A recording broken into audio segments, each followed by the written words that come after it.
So now we'll be doing multiplications. I'll dictate the questions 2D into 1D. The first question is 23 into 2. 23 into 2, 46. Right.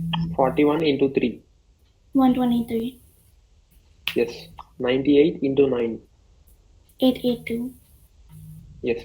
51 into 4. 204. Yes. 79 into 2. 79 into 2, 158. Yeah, very good. So this is multiplications and divisions. So 484 by 2. 242. Yes.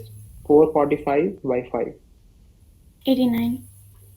Right. 105 by 5. 21. Yes. 119 by 7. 17. Yeah. 496 by 8. 62. Right. 62. So all are correct. Multiplications and divisions and dictations. So all are correct. Very good.